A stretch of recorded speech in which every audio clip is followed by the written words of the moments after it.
बिस्मिल्लाहिर्रहमानिर्रहीम अस्सलामुअलैकुम। Welcome to Fatima's kitchen.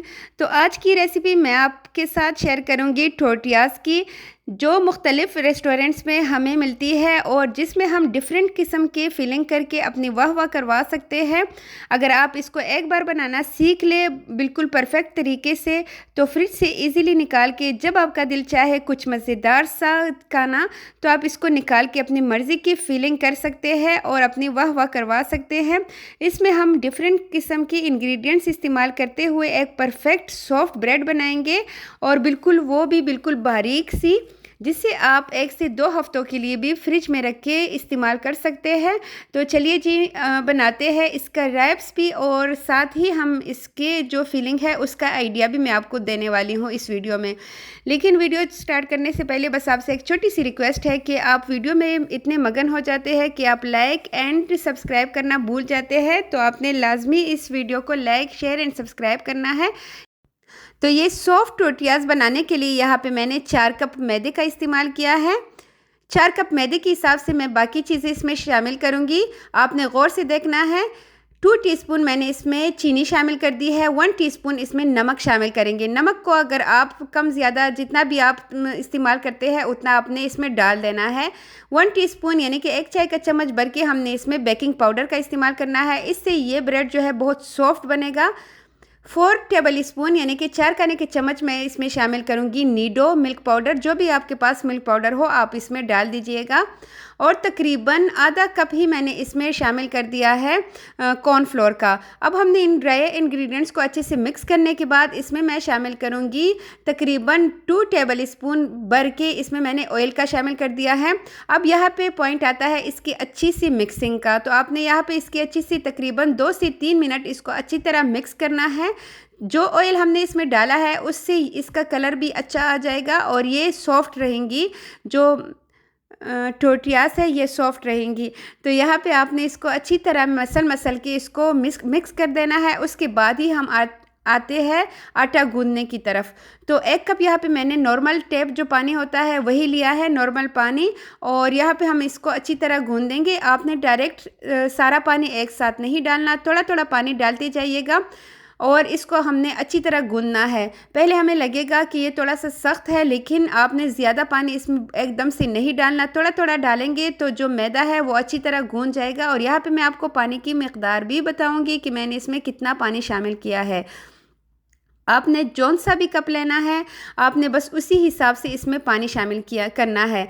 यानी कि अगर आपने 4 कप मैदा लिया है, जौन सा भी कप हो, तो उसी कप के हिसाब से हम इसमें 1.25 कप के बराबर हमने इसमें पानी शामिल कर दिया है। ये देखिए जी, और इतने पानी से हमारा आटा जो है वो अच्छे से गूंद चुका है। इसके बाद हमने इस आटे को, इस डो को रख लेना है काउंटर पे और इसकी तकरीबन 2 से 3 मिनट इस तरह करेंगे तो जो आटा है वो और भी सॉफ्ट और अच्छा रहेगा और टोटियाज़ बनाने के लिए हमें बहुत आसानी होगी। यहाँ पे एक बाउल में थोड़ा सा ऑयल से इसको ग्रीस कर लेते हैं। उसके बाद इसी डो को इसमें रख के हमने इसको रेस्ट देना है तकरीबन आधे घंटे के लिए, और इसको रेस्ट देना बिल्कुल बहुत ज़रूरी है। ऊपर भी थोड़ा सा ऑयल जो है वो इसके ऊपर ऐसे स्प्रेड कर देंगे ताकि इसके ऊपर पापड़ी से ना जमे। और बस जी, ढक्कन रख के हमने इसको आधे घंटे के लिए छोड़ दिया था। अब जल्दी से इसके पेड़े बना लेते हैं। यहाँ पे मेरी आपसे एक छोटी सी रिक्वेस्ट है कि अगर आप भी फ़लस्तीन के लिए परेशान हैं, उनके लिए दिल से कुछ करना चाहते हैं, तो डेली उनके लिए 2 रकात सलात हाजात पढ़ा करें। हर शाम आप 2 रकात पढ़ सकते हैं और उनके लिए दुआ करें कि अल्लाह ताला उनको जल्द अज जल्द इस जुल्म से आज़ाद कराए और फ़लस्तीन को जल्दी से आज़ादी मिल जाए और इसराइल को इतना तबाह और बर्बाद करे कि वो पूरी दुनिया के लिए इबरत का निशान बन जाए। तो आपने लाजमी डेली 2 रकात सलात हाजात फ़लस्तीन के लिए पढ़ने हैं। अच्छा, यहाँ पे देख लीजिए, मैंने सारे पेड़े रेडी करने के बाद इसको रेस्ट दिया था तकरीबन 20 मिनट के लिए। आप जब भी मैदे की कोई भी चीज़ बनाते हैं तो आपने उसको, जब भी पेड़े बनाए या आटा गूंदे, तो आपने उसको रेस्ट जो है वो लाजमी देना है। और यहाँ पर मैंने इसको रेस्ट दिया था तकरीबन 20 से 25 मिनट के लिए। अब यहाँ पर हमने इसको काउंटर पर लेके आना है। इस बात को आपने आपने ध्यान से सुनना है कि यहाँ पे आपने थोड़ा सा भी आटा डस्ट नहीं करना। अगर आप थोड़ा सा भी आटा डस्ट करेंगे तो जो हमारे टोटियास है ये हार्ड हो जाएंगे। यहाँ पे मैंने ऑयल जो है काउंटर पे ऐसे डाल दिया था, उसके ऊपर जो है हमने इस रोटी को जो है अच्छे से बेल लेना है और इसकी बिल्कुल पतली सी बारीक सी रोटी आपने रेडी कर लेनी है। जितनी ज़्यादा ये बारीक होगी उतने ही इसके रैप्स जो है वो मज़े के बनेंगे। अगर मोटे बनेंगे तो जब हम इसको फोल्ड करेंगे तो वो बहुत ज़्यादा और भी मोटे हो जाएंगे। दूसरी साइड पे मैंने यहाँ पे तवा जो है उसको अच्छे से गर्म कर दिया था और यहाँ पे हमने बिल्कुल तकरीबन 1 मिनट के लिए इस एक रैप को जो है इसको रेडी करना है। बहुत ज़्यादा हमने इसको कुक नहीं करना। जैसे ही ऊपर से थोड़े से बबल्स आ जाए हमने इसकी साइड को चेंज कर देना है और इसके बाद तकरीबन 10 से 20 सेकंड्स के बाद हमने इसके ऊपर कपड़े से ऐसे हल्का हल्का सा इसको प्रेस करना है ताकि अंदर तक ये कुक हो सके। और बहुत जल्दी हमने तकरीबन 10 मिनट में जो है 8 रैप्स वो रेडी कर लेने हैं। ज़्यादा टाइम आपने इसको नहीं देना वरना ये हार्ड हो जाएंगे। और जैसे जैसे आप इसको पकाते जाएंगे आपने पास रखा हुआ होगा एक रुमाल, जिसमें आपने मोटा सा रुमाल होना चाहिए जिसमें आपने जल्दी जल्दी से ये रैप्स रखने हैं। अगर आप इसको खुला छोड़ेंगे तो ये जो है सख्त हो जाएंगे। तो ये पॉइंट्स आपने लाजमी नोट करने हैं। और यहाँ पे हमने कपड़े की मदद से इसको हल्का हल्का सा प्रेस करना है तो ये फूल जाएंगे। और ये देखिए जी हमारा एक रैप जो है वो बिल्कुल रेडी हो चुका है। इसको साइड पे निकाल लेते हैं और ऐसे ही करके मैं आपको दूसरे भी दिखाती हूँ। आपने जैसे जैसे इसको बेलना है डायरेक्ट जो है तवे पे डाल देना है, काउंटर पे नहीं छोड़ना, क्योंकि अगर ज़्यादा टाइम आप इसको देंगे काउंटर पे छोड़ देंगे तो जब आप इसको उठाएंगे ये बहुत बारीक होती है तो ये इसमें सुराख आ जाएंगे। तो आपने जल्दी जल्दी से ये पॉइंट्स करने हैं, जल्दी जल्दी से ये काम करना है। और हल्के से बबल्स आने के बाद इसके साइड जो है वो हमने चेंज कर दिए हैं। ऐसे ही करके हम सारे टोटियास जो है वो रेडी कर लेंगे। यहाँ पे मैं आपके साथ बेहतरीन इसका आइडिया भी शेयर करूँगी कि हमने इसके अंदर फिलिंग कैसी करनी है। और इसके अलावा मैं आपके साथ इसका ज़बरदस्त सा सॉस जो है वो भी बनाना इस वीडियो में मैं आपको सिखाऊंगी। तो लीजिए जी जनाब हमारे सारे रैप्स जो है वो रेडी हो चुके हैं। अब हम इसको अच्छे से कवर कर लेंगे। तकरीबन 5 मिनट के लिए हम इसको रुमाल में रखेंगे। उसके बाद हमने जल्दी से एक प्लास्टिक बैग ले लेना है जिसमें हम कपड़े रखते हैं, वो तो हर घर में होता ही है। इसके अंदर ही आपने इसको रख देना है और इसको आपने सील कर देना है, इसको बंद कर देना है और इसको पैक करके आप फ्रिज में इसको जब ठंडा हो जाए फ्रिज में रख सकते हैं। 1 से 2 हफ्ते आप इसको इजीली इस्तेमाल कर सकते हैं। यहाँ पे सॉस के लिए मैंने आधा कप मायोनीज लिया है।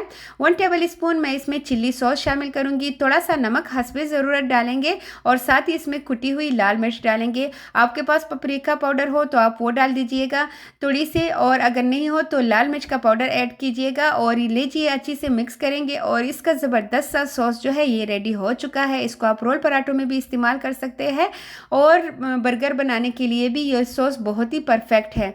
तो सॉस भी रेडी हो चुका है। और यहाँ पे मैं आपको फिलिंग का आइडिया दूँ, वैसे तो आपने चिकन वगैरह बना के इसके अंदर हमने फिलिंग करनी है, लेकिन अगर आपको जल्दी हो, बच्चों ने स्कूल जाना हो या आपके पास रात के पड़े हुए कबाब हो और लेफ़्ट ओवर जो कबाब होते हैं उसके अलावा अगर चिकन के पीसेस हो तो आपने उसको ऐसे ही गर्म करने के बाद उसकी कटिंग कर लेनी है।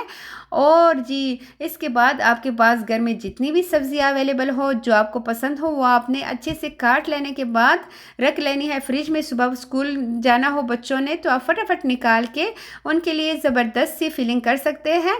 और ये ज़बरदस्त सा रैप जब वो खाएंगे तो बस वो तो करेंगे ना, बच्चे भी आपकी वाह वाह ही करेंगे।